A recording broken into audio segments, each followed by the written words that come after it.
Good morning all of you. This is Gaurav Raghuvanshi and today we have discussed about organic chemistry.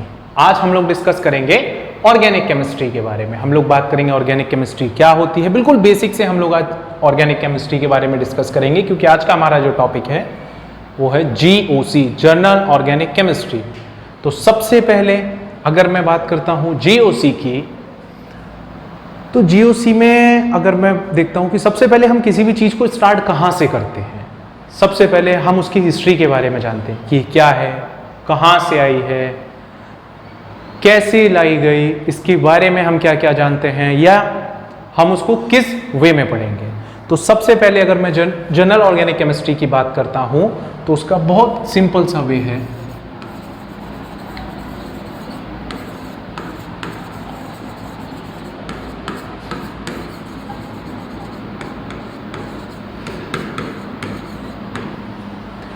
हमारा आज का topic, तो सबसे पहले हम ये जानेंगे कि ऑर्गेनिक केमिस्ट्री होती क्या है, ऑर्गेनिक केमिस्ट्री कहाँ से आई, हम क्यों पढ़ते हैं।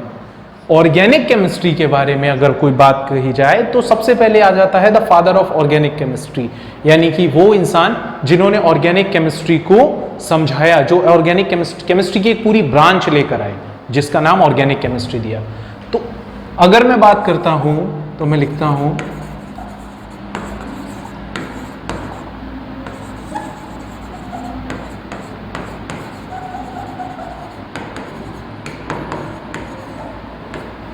Father of organic chemistry. Father of organic chemistry किसको कहा जाता है? एक बहुत बड़े साइंटिस्ट हुए जिनका नाम था बर्जीलियस। जी हाँ, ये 18th सेंचुरी के बहुत बड़े साइंटिस्ट थे। बेसिकली अगर देखा जाए इनके अकॉर्डिंग, इन सबसे पहले इन्होंने बताया कि हम ऑर्गेनिक केमिस्ट्री में ऑर्गेनिक कंपाउंड्स की स्टडी करते हैं। अब बात आती है कि ऑर्गेनिक कंपाउंड्स क्या होते हैं। तब इन्होंने एक थीसिस दी थी, एक अपनी थ्योरी दी थी। उस थ्योरी का नाम था वाइटल फोर्स थ्योरी, यानी कि VF और T। BFT जो थ्योरी आई थी वो वर्जिलियस ने दी थी 1813 में। कब दी थी? 1813 में। According to this theory Berzelius ने सबसे पहले रिसर्च की और उन्होंने बताया, अपनी इस थ्योरी में कहा गया कि organic compound could not made in laboratory. ऐसे कंपाउंड्स ये कभी लैब में बन ही नहीं सकते। It can be extract only living organism. बहुत अचंभे की बात थी क्योंकि उस टाइम पे ज्यादा रिसोर्सेज नहीं थे साइंस के पास, तो इनकी बात को माना गया। इन्होंने कहा कि ऑर्गेनिक कंपाउंड्स ऐसे कंपाउंड्स होते हैं जिनके बीच में एक वाइटल फोर्स वर्क करता है, एक मिस्टीरियस फोर्स वर्क करता है। दैट्स व्हाई हम इनको लैब में प्रिपेयर नहीं कर सकते। अब लैब में प्रिपेयर नहीं कर सकते तो फिर एक इशू हुआ कि फिर इनको एक्सट्रैक्ट कहां से कर सकते हैं, ये मिलेंगे कहां।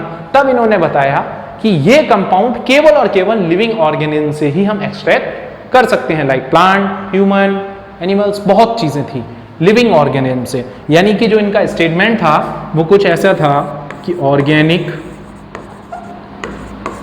कंपाउंड्स could not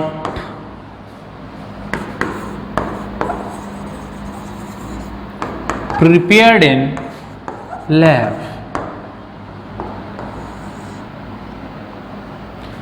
अब उसके बाद क्या हुआ? It can only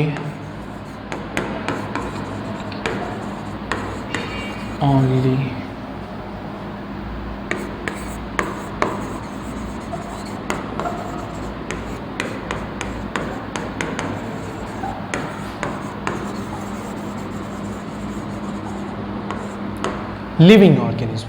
ये केवल कहां पाए जाते हैं? लिविंग ऑर्गेनिज्म, यानी कि जो जीवित प्राणी है लिविंग ऑर्गेनिज्म से ही निकला। कि ऐसे कंपाउंड जो लिविंग ऑर्गेनिज्म से निकलते हैं हम उनको क्या कहते हैं? Organic compounds. ये था बर्जीलियस की BFT, यानी कि vital force theory.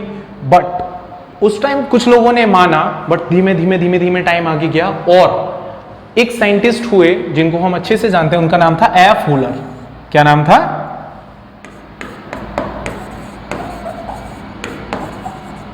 F huller. और इन्होंने इस थ्योरी को मना कर दिया मानने से। इन्होंने कहा ऐसा नहीं है। इन्होंने क्या कहा कि ऐसा नहीं है। इन्होंने सबसे पहले 1828 में, आई रिपीट 1828 में ऑर्गेनिक कंपाउंड को लैब में सिंथेसाइज कर दिया। क्या किया? ऑर्गेनिक कंपाउंड को लैब में सिंथेसाइज किया, और उस ऑर्गेनिक कंपाउंड का नाम था, जो हमारा फर्स्ट ऑर्गेनिक कंपाउंड था,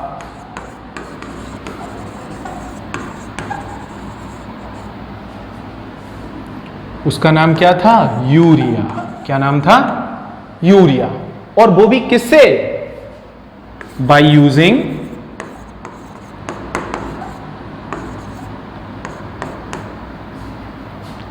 non living elements. By using non living elements. इन्होंने क्या किया? यूरिया को बनाया, यूरिया सिंथेसाइज कर दी लैब में। यूरिया एक ऑर्गेनिक कंपाउंड है जिसको इन्होंने लैब में सिंथेसाइज किया था, और by using non living elements. इन्होंने क्या किया? नॉन लिविंग एलिमेंट्स और नॉन लिविंग ऑर्गेनिजम्स को यूज करके एक कंपाउंड बनाया। उसके बाद जब इन्होंने इस स्टेटमेंट को 1828 में दिया, तो लोगों ने कहा कि ठीक है, मान लेते हैं, देखते हैं आप क्या करते हैं। तब सबसे बड़ी बात थी कि जब आप प्रूव कर रहे हैं कोई आप चीज को चैलेंज कर रहे हैं, आप कुछ बना रहे हैं, तो आपको प्रूफ दिखाना पड़ेगा। तो सबसे पहले जो इन्होंने रिएक्शन दी वो कुछ ऐसी थी। इन्होंने केवल 2 कंपाउंड्स का यूज किया था यूरिया के फॉर्मेशन में, जो कि इनऑर्गेनिक थे। सबसे पहला NH4Cl, इसका नाम होता है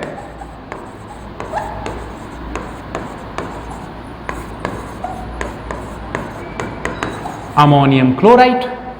दूसरा इन्होंने दिया KCN, पोटेशियम साइनेट, और दोनों को रिएक्ट कराया गया। अब जैसे ही रिएक्ट हुआ, रिएक्शन कराने के टाइम क्या हुआ?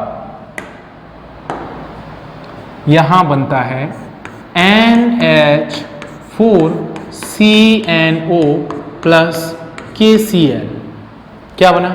NH4CNO प्लस KCl, यानी कि पोटेशियम क्लोराइड जो था वो बाहर निकल गया और अमोनियम साइनेट आ गया। आफ्टर दैट इन्होंने क्या किया? इस कंपाउंड को अगेन रीअरेंजमेंट कर दिया। क्या किया?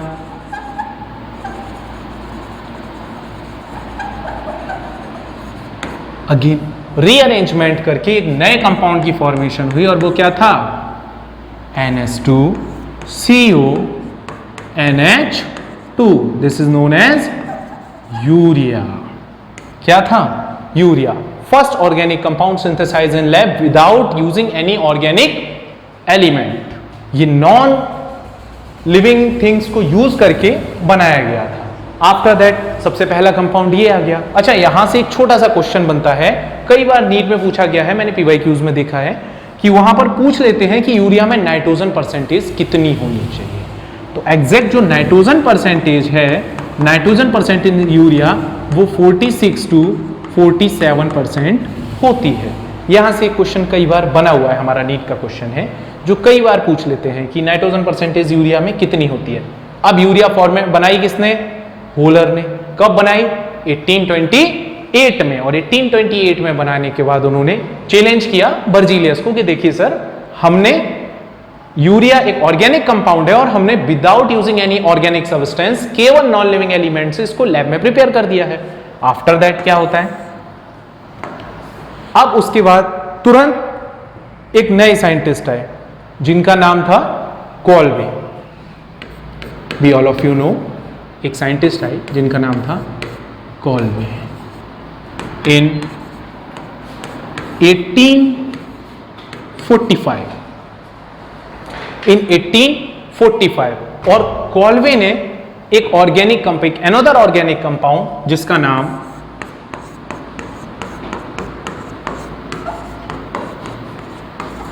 एसिटिक एसिड था, इसको लैब में सिंथेसाइज कर दिया। कॉल्वे ने क्या किया? 1845 में एक सेकेंड ऑर्गेनिक कंपाउंड था जो लैब में सिंथेसाइज हुआ, एसिटिक एसिड को लैब में प्रिपेयर कर दिया, लैब में सिंथेसाइज किया। देन अगेन फिर एक और इसी सीरीज में एक और साइंटिस्ट आ गए, उनका नाम था बार्थलॉट। वो कब आए? इन 1856। और 1856 में आके उन्होंने लैब में मीथेन गैस को फॉर्मेशन दिया। क्या बनाया? मीथेन।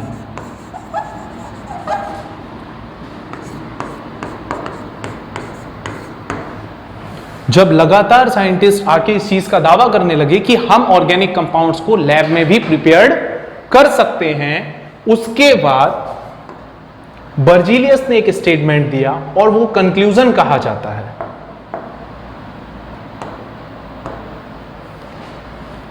तो कंक्लूजन क्या आया?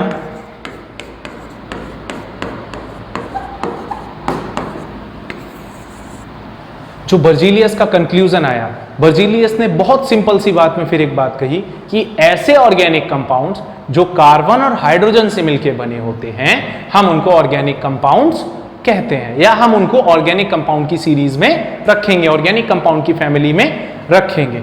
बेसिकली यहां पर था कि सबसे पहले कार्बन प्लस हाइड्रोजन,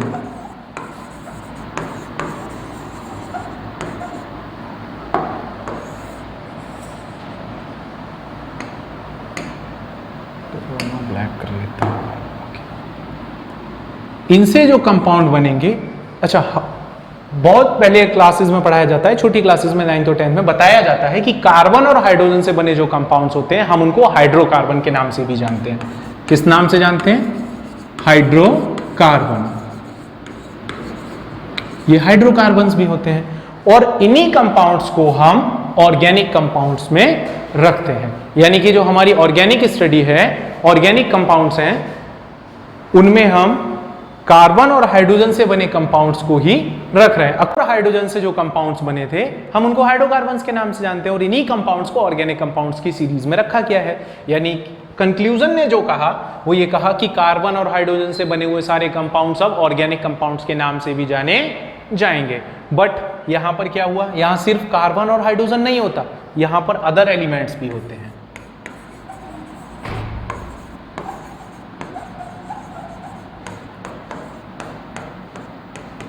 यहां पर सिर्फ कार्बन और हाइड्रोजन नहीं होता, यहां पे अदर एलिमेंट्स भी होते हैं। अदर एलिमेंट्स जो होते हैं आपके, जैसे मैं आपको यहां नाम लिख दे रहा हूं, ऑक्सीजन, नाइट्रोजन, सल्फर, ETC। ये ऑर्गेनिक कंपाउंड्स के वो अदर एलिमेंट्स हैं जो हाइड्रोकार्बन में पार्टिसिपेट करते हैं। अब बेसिकली मैं इतनी देर से आपको बता रहा हूं हाइड्रोकार्बन ऑर्गेनिक कंपाउंड, एग्जांपल एक भी नहीं मिला, मैं आपको बताता हूं। ग्लूकोज, ग्लूकोज क्या है? एक ऑर्गेनिक कंपाउंड है, नाम सबने सुना होगा ग्लूकोज। ग्लूकोज किसे कहते हैं? ऑर्गेनिक कंपाउंड्स को। तो जब पहले स्टडी की जा रही थी तो जो कंपाउंड हमें बने हुए मिले, हमने उन बने हुए कंपाउंड के बिहाफ पर ही हमने डायरेक्ट क्या किया, उसको बताना शुरू कर दिया कि देखो ये मुझे लिविंग ऑर्गेनिज्म से मिला। सपोज कोई फ्रूट है, वहाँ उसको खाया, उसमें प्रोटीन के मॉलिक्यूल मिले होंगे, न्यूक्लिक एसिड्स मिले होंगे, या फिर ग्लूकोज मिला होगा, फ्रक्टोज मिला होगा, शुगर मिले होंगे। तो हमने उनके बिहाफ पर क्या जज कर दिया? हमने बताया कि ये सिर्फ हमें लिविंग ऑर्गेनिज्म से मिलते हैं। बर्जीलियस ने कहा कि इनके बीच में एक मिस्टीरियस फोर्स काम करता है, एक वाइटल फोर्स काम करता है, जिसके बिहाफ पे इसका नाम क्या आ गया? Vital force theory. तो ये था हमारा ऑर्गेनिक कंपाउंड होते क्या हैं, ये सिर्फ इसकी हिस्ट्री थी। अब हम ये समझेंगे कि इनको रिप्रेजेंट कैसे करते हैं, कहाँ से आते हैं, कैसे दिखते हैं, इनके बारे में बात करेंगे। तो अब है हमारा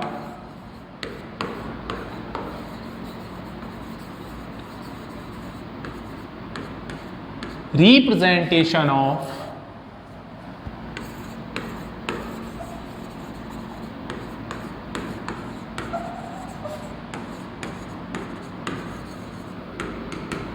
representation of organic compounds.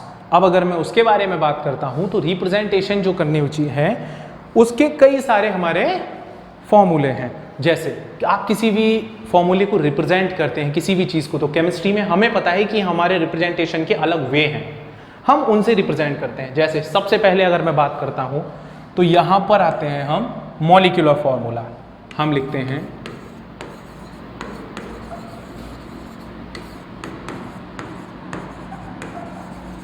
Molecular formula. अब मॉलिक्यूलर फॉर्मूला क्या होता है, मैं बिल्कुल आपको बेसिक से बताता जा रहा हूं। मॉलिक्यूलर फॉर्मूला होता है किसी भी कंपाउंड का ऐसा केमिकल फॉर्मूला जो केवल number of atoms and type of atoms के बारे में इंफॉर्मेशन देता है। यानी कि ये सबसे पहले किसकी इंफॉर्मेशन देता है? नंबर ऑफ एटम्स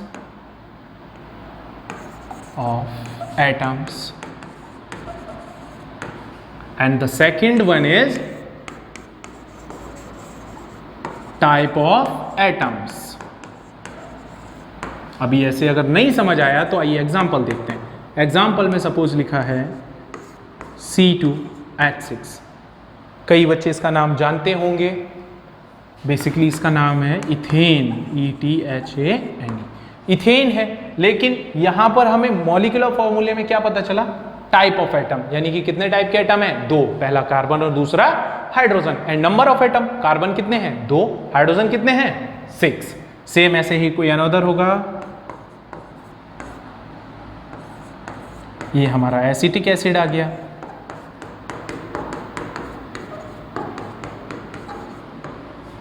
ये हमारा जो है वो एसिटिक एसिड आ गया।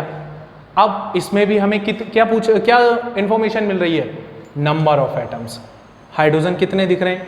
4, carbon 2, oxygen 2, and type of atom carbon, hydrogen and oxygen, 3 type of atom.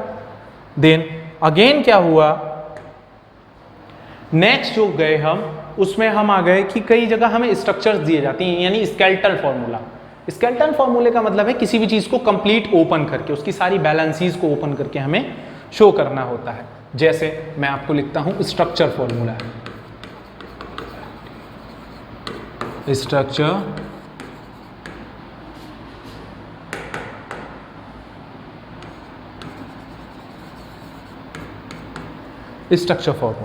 Structure formula हम किसे कहते हैं? स्ट्रक्चर फॉर्मूला में हम सपोज मेरे पास एक छोटा सा कंपाउंड है और मैंने उसको ये लिखा, जैसे CH3 CH2 CHO, एक छोटा सा कंपाउंड है। तो मैं जब तक इसको पूरा, इसकी सारी बैलेंसीज, लोन पेयर, सारी चीजों को शो नहीं करता, तब तक ये स्ट्रक्चर नहीं बना। स्ट्रक्चर का मतलब है किसी भी चीज का स्ट्रक्चर ओपन करके शो करना। जैसे लिख लेते हैं, ये कार्बन, एक हाइड्रोजन यहाँ, एक यहाँ, एक यहाँ, दूसरा एक यहाँ, यहाँ, C, डबल बॉन्ड O और सिंगल बॉन्ड H। ये हमारा स्ट्रक्चर फॉर्मूला आ गया। हमने इसको ओपन करके शो किया। अब इसका नाम हमारा हो गया नॉर्मल हेक्सेन। बेसिकली ये इसका स्ट्रक्चर फॉर्मूला हो गया। अब अगर मैं इसको कंडेंस फॉर्मूला बनाता हूं, यानी क्या करता हूं, उसके कंडेंस फॉर्मूला बनाता हूं, तो कंडेंस फॉर्मूला क्या बनेगा? जो हमारी सेम रिपीटेटिव यूनिट्स हैं, हम उनको कंडेंस करके लिख देते हैं। CH2 हमारी रिपीटेटिव यूनिट है। अब अगर इस यूनिट की बात की जाए तो कितनी CH2s? 1 2 3 4 4, मैंने यहाँ होल 4 लिख के अगेन CH3 ये शो हो गया हमारा। और नॉर्मल CH3 CH2 का होल 4 एंड CH3। ये जो हमारा टाइप है फॉर्मूले का, वो टाइप है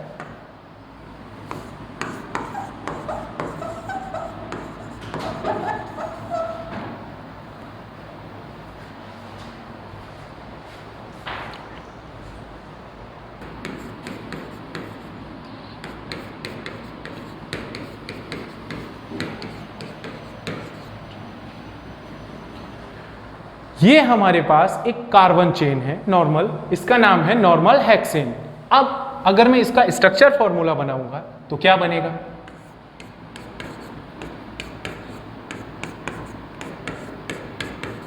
यहां हम सारी वैलेंसीज को ओपन कर देते हैं।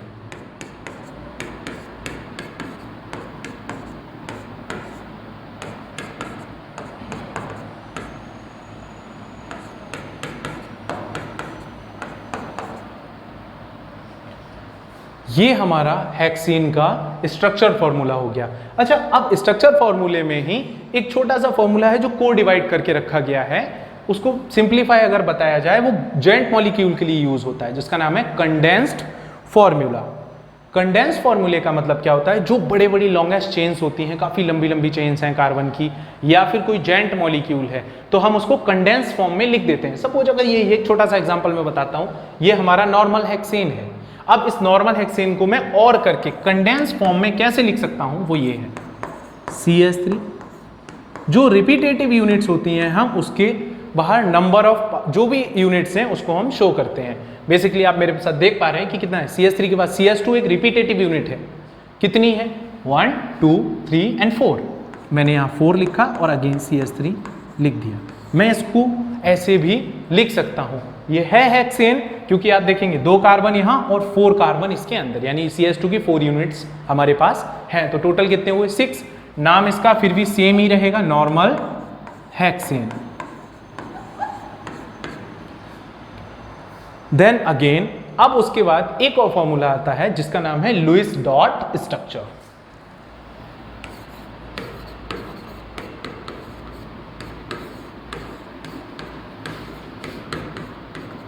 Lewis dot structure. Lewis dot structure में जो हमें इंफॉर्मेशन मिलती है वो क्या मिलती है? सबसे पहले क्या करते हैं हम यहाँ शो बॉन्ड्स, यहां पर हम सारे बॉन्ड्स को ओपन कर देते हैं। क्या करते हैं? हम बॉन्ड्स को ओपन कर देते हैं। देन सेकंड हम क्या बताते हैं? Type of atom and number of atoms, B. ये तो सेम था।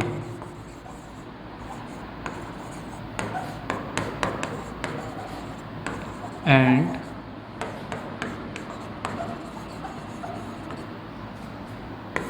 Number of atoms.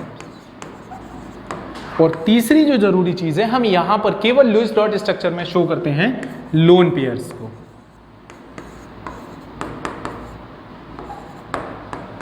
Lone pairs को हम किसको शो करते हैं? लोन पेयर्स को।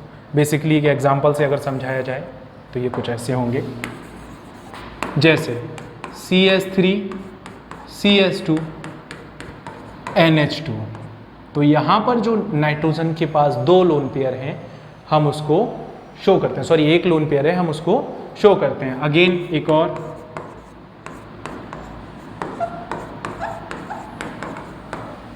यहां पर हम लोन पेयर ऑफ इलेक्ट्रॉन्स के बारे में बात करते हैं, अगर इसको ऐसे शो किया जाए तो।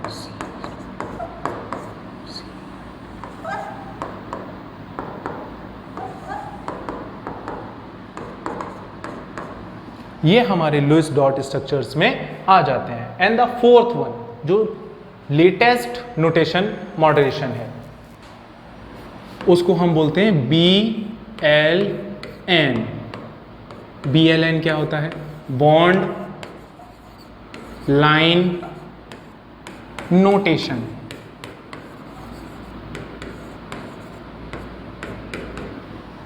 बॉन्ड लाइन नोटेशन यानी BLN। BLN में हमें कुछ खास नहीं करना होता, जैसे हम पुरानी चीजों को एक न्यू अपडेटेड वर्जन देते हैं, सेम हमने क्या किया है, जो हाइड्रोकार्बन्स हैं या जो कार्बन कंपाउंड्स हैं हम उनको अपडेटेडली एक लाइन से शो करते हैं, लाइक बॉन्ड लाइन स्ट्रक्चर्स हम बनाते हैं। जैसे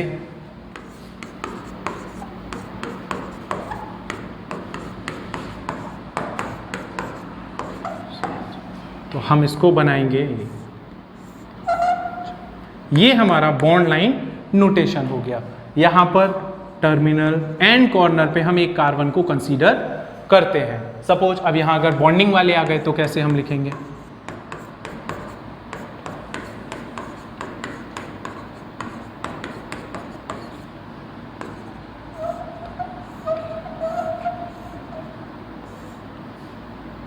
वन 2 3 4 एंड 5, यानी 1 2 3 4 एंड 5। आप देखेंगे कि जो टोटल 5 कार्बन्स थे, मैंने भी यहाँ टोटल 5 नंबर ऑफ कार्बन्स को शो किया है। अब जब डबल बॉन्ड की बात आई तो हमने देखा कि 2 और 3 नंबर कार्बन एटम पर डबल बॉन्ड है, तो हम बॉन्ड लाइन स्ट्रक्चर में डबल बॉन्ड को इस टाइप से शो कर देंगे। देन एक और एग्जांपल,